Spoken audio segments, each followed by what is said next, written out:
अभी हमारे यहाँ एक तिथि आने वाली है, अक्षय तृतीया। उसका मतलब क्या होता है? अक्षय, जिसका कभी क्षय ना हो। जब हम भगवान शंकर को चावल का दाना चढ़ाते हैं, जैसे बहुत ध्यान दीजिएगा महाराज, बहुत समझने वाली बात है, बहुत ध्यान। चावल का दाना हमारे मस्तक पर तिलक करने के बाद पंडित जी क्यों लगाते हैं कि भगवान जैसा समय आज चल रहा है, आप पूजन कर रहे हो, पाठ कर रहे हो, दान कर रहे हो, पुण्य कर रहे हो, सत्कर्म कर रहे हो, भजन कर रहे हो, मेरा देव अधिदेव महादेव, मेरा नारायण, मेरा सत्यनारायण भगवान, मेरा राम जी, मेरा विष्णु जी, मेरा भागवत मैया, मेरी रामायण मैया। ब्राह्मण मस्तक पर तिलक लगाने के बाद चावल इसलिए लगाता है कि जैसा समय आज चल रहा है, भगवान तुमको ऐसा ही समय बनाकर रखे और तुम ऐसे ही चार चांद लगाते रहो, दान पुण्य संकीर्तन करते रहो, इसलिए मस्तक पर चावल का दाना लगाया। तो यहाँ शिव महापुराण की कथा करी, चावल का दाना शिव जी को क्यों चढ़ाते हैं, भगवान को क्यों समर्पित करते हैं, भगवान के पूजन में अक्षत क्यों समर्पित करते हैं, चावल क्यों समर्पित करते हैं, उसका कारण क्या है? तो कहा आज मैंने जब चावल का दाना आपको समर्पित करा है, जिस भाव से, जिस विश्वास से, जिस श्रद्धा से, जिस मन से मैं आपको रिझा रही हूँ, हे भोलेनाथ मेरी ये मनोकामना पूर्ण कर, इसको अक्षय कर देना, इसको अमर कर देना, बस इतनी कृपा आप लोगों से भी है। अमावस्या आ रही है, पूर्णिमा आ रही है, नवमी आ रही है, बैसाख की तीज आ रही है, अक्षय तृतीया।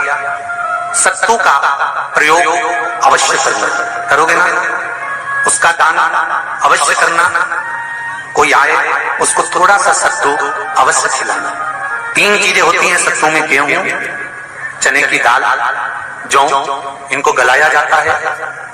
रात भर गलाने के बाद इसको फिर सेका जाता है, सेक कर पिसाया जाता है, फिर उसका प्रयोग किया जाता है महाराज। चाहे फिर उसको घोल कर शक्कर के साथ, गुड़ के साथ, नमक के साथ, जीरे के साथ, पुदीना के साथ, जिसके साथ तुम्हें खाना है वो तुम्हारे ऊपर, पर दान करना सत्तू का जरूर है। एक चुटकी मात्र भी अगर सत्तू आपने दान किया है बैसाख महीने में, उसका फल जरूर मिलेगा, जरूर करना।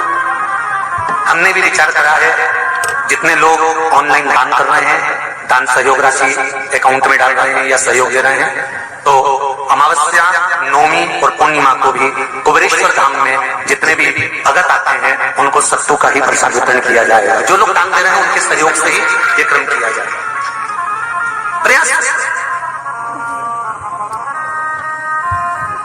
शिव उपासना, शंकर का भजन महाराज। स्कंद पुराण में उठाकर पढ़ना कि आखिर मिट्टी के पात्र का जल बैसाख के महीने में शंकर को क्यों चढ़ाया जाता है। अगर मिट्टी का पात्र भी नहीं हो, तुम्हारे घर में मटका हो, सुरई हो, वो भी नहीं हो, तो एक दिए में मिट्टी के पानी भर लो और वो पानी तांबे के कलश के अंदर जो पानी है उसमें मिला लो। पर मिट्टी का जल शिव जी को क्यों चढ़ाया जाता है? स्कंद पुराण के अंदर बैसाख महत्व में लिखा कि जो अधोगति में मर गया होता है, अचानक मर गया होता है, एक्सीडेंट में मर गया होता है, उसकी जीने की और तमन्ना थी, अचानक कोई बीमारी लग गई और मर गया, कोई बड़ी बीमारी लगने के कारण चला गया, उसको बहुत कुछ करना था पर मर गया। उसके लिए बैसाख महीने में शंकर भगवान को जब हम मिट्टी के पात्र का जल समर्पित करते हैं तो वो जीव तड़पता नहीं है, कहीं भटकता नहीं है। उसको गया में पितरों में मिलाया कि नहीं मिलाया, बद्र विशाल में ब्रह्म का पाली करी कि नहीं करी, कभी पिंडदान, कभी तर्पण, तिलांजलि हुई कि नहीं हुई, पर मिट्टी के पात्र का जल बैसाख महीने में जाता है तो वो जीव कहीं पर भी हो उसकी मुक्ति हो जाती है, उसका मोक्ष हो जाता है। मिट्टी का कोई पात्र नहीं, कोई तारवन नहीं, तो आप दिए के अंदर भी जल भरकर उसको तांबे के लोटे में मिलाकर शिव जी को चढ़ा सकते हो। बैसाख महीने में जिस नारी के गर्भ में बच्चा 1-2 महीने का, 4 महीने का किसी का गिर गया हो, बच्चा चले गया 2 महीना, 4 महीना, 6 महीने का समाप्त हो, उसको चढ़ाना चाहिए बैसाख महीने में शिव को। कई लोगों ने महत्व को बिगाड़ दिया के दिन सामान लेकर आना है, चांदी का बर्तन लेकर आना है, ये सामान लेकर आना है, वो सामान लेकर आना, लाओ, मना नहीं है। हिंदू धर्म में ये रीति रही है, कोई सामग्री खरीदी जाती है, पीतल की, तांबे की, कोई वस्तु हम खरीदते हैं। पर आज का समय का जो फैशन बढ़ता गया तो कहा साहब चांदी के बर्तन खरीदना जरूरी है, चांदी का सामान खरीदना जरूरी है, सोने का पात्र, सोने की वस्तु खरीदना जरूरी है, ये सामग्री खरीदना। तो यहाँ शास्त्र नहीं कह रहा कि महाराज इतने महंगे महंगे पदार्थ खरीदो और घर में कर्जा कर लो। शास्त्र तो यह कहता है कि पूजन करना है आपको, अगर आप एक सामग्री भी लेकर आ रहे हैं तो उसमें आपका भाव जुड़ा होना चाहिए, कर्जा नहीं जुड़ा होना चाहिए। लक्ष्मी सबसे ज्यादा प्रसन्न कौन से दिन होती है? जम के बोलिए जरा। शुक्रवार। तो शुक्रवार को लक्ष्मी सबसे ज्यादा प्रसन्न क्यों होती है? उसका प्रसन्न होने का कारण क्या था? लक्ष्मी जी के दो भाई थे, दोनों की शादी नहीं हो रही थी, दाता और विधाता, दोनों का विवाह नहीं हो रहा। और दाता विधाता के लिए लक्ष्मी बड़ी परेशान थी, रोज नारायण से कहती थी प्रभु कुछ कृपा करिए, दाता विधाता का विवाह नहीं हो रहा, उम्र होती चली जा रही, इनका कुछ कुछ करिए प्रभु, आप नारायण आप कुछ तो कर सकते हो। भगवान नारायण ने तब लक्ष्मी से कहा एक काम करो, बेलपत्री के पेड़ के नीचे बैठकर लक्ष्मी तुम अनुष्ठान करो तुम्हारे भाइयों के विवाह के लिए। इसलिए आज भी हमारे हिंदू धर्म की रीति है कि बेलपत्री के पेड़ के नीचे शाम के समय लक्ष्मी का वासा होता है। इसलिए लोग इस बेलपत्री के पेड़ के नीचे तुम्हारा रात्रि को शाम को 6 बजे से लेकर रात्रि को 8 बजे तक तुम्हारा निवास होगा। जैसे पीपल के पेड़ में देवताओं का निवास, आपको आप लोगों ने यदि पद्म पुराण पढ़ी होगी या सुनी होगी तो उसमें स्पष्ट कहा है, पीपल के वृक्ष की गणना ध्यान देना, पीपल के वृक्ष में सुबह 4 बजे से लेकर 7 बजे तक ब्रह्मा जी का वासा होता है। पीपल के वृक्ष में सुबह 7 बजे तक ब्रह्मा जी का वासा, 7 बजे से लेकर 10:30 बजे तक पीपल के वृक्ष में भगवान विष्णु का वासा होता है। कितनी बजे तक? 10:30। 10:30 से लेकर 11:30 12 बजे तक पीपल के वृक्ष में पितरों का वासा होता है। इसलिए हमारे यहाँ पितरों को श्राद्ध पक्ष में जो भोजन कराया जाता है वो 10:30 से 12 के बीच में कराया जाता है। 12 बजे के बाद पीपल के वृक्ष में दोपहर के 1:30 बजे तक आहूतों का वासा रहता है। आहूत कौन? जो गर्भ में शांत हो गए, जो कुंवारी अवस्था में शांत हो गए, जो जन्म लेने के बाद उनका विवाह नहीं हुआ और शांत हो गए, उन आहूतों का वासा उस पीपल के वृक्ष में दोपहर में 1:30 बजे तक रहता है।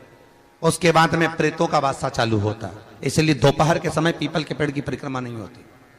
फिर शाम को 4 बजे से 7 बजे तक पीपल के वृक्ष में शंकर जी का वासा होता है। इसलिए शाम के समय पीपल की परिक्रमा नहीं होती।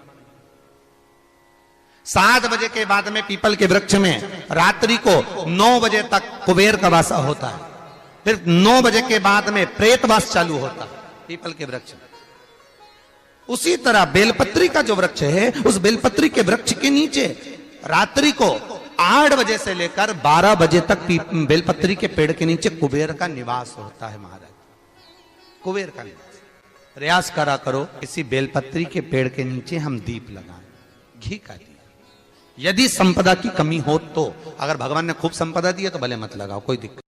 महामृत्युंजय मंत्र का यदि आप जाप करते हो और आपको मालूम पड़ गया कि शरीर में मुझे ये रोग हो गया है, मुझे शुगर हो गया है, मुझे बीपी हो गया है, मेरा ब्लड प्रेशर ऊंचा नीचा रह रहा है, कोई भयंकर रोग, मेरे रिश्तेदार को कोई कैंसर जैसा रोग हो गया, किसी को कोई थायराइड हो गया, किसी को कोई किडनी और लीवर में सूजन हो गई, किसी को कहीं किडनी और लीवर में तकलीफ हो गई, तो शिव महापुराण की कथा कहती है, नवग्रह शिव महापुराण की कथा कहती है कि बेलपत्री के वृक्ष के नीचे महामृत्युंजय मंत्र का जाप जो शुक्रवार की शुक्रवार घी का दिया लगा कर करता है, उसके रोग बाबा देवाधिदेव महादेव समाप्त करते चले जाते हैं। ये संजीवनी मंत्र शुक्रवार के दिन भगवान शंकर को शुक्र को दिया था, इसलिए उसकी प्रधानता है।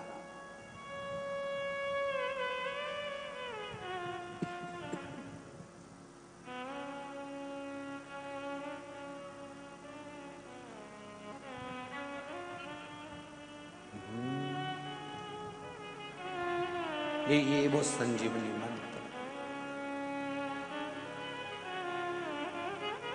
शुक्रवार के दिन बेलपत्री के वृक्ष के नीचे बैठकर घृत का दिया लगाकर शरीर में जो रोग है उसका स्मरण कर कर शंकर जी से विनय कर कर, हे भोलेनाथ, आपने शुक्र देवता को संजीवनी मंत्र दिया है, तो क्या आप मेरे को वो मंत्र प्रदान नहीं करोगे? मेरे रोग, मेरी बीमारी, मेरे दुख को आप नहीं हरोगे? शिव से कहो, ये शरीर आपने दिया है और भजन करने के लिए दिया है, स्मरण करने के लिए दिया है, कीर्तन करने के लिए दिया है, तो संभालोगे भी आप। और बेलपत्री की ओर मुख कर कर घी का दिया लगाकर महामृत्युंजय मंत्र का स्मरण कर लेने पर धीरे धीरे धीरे धीरे धीरे धीरे वो रोग समाप्ति की ओर आता चले जाता।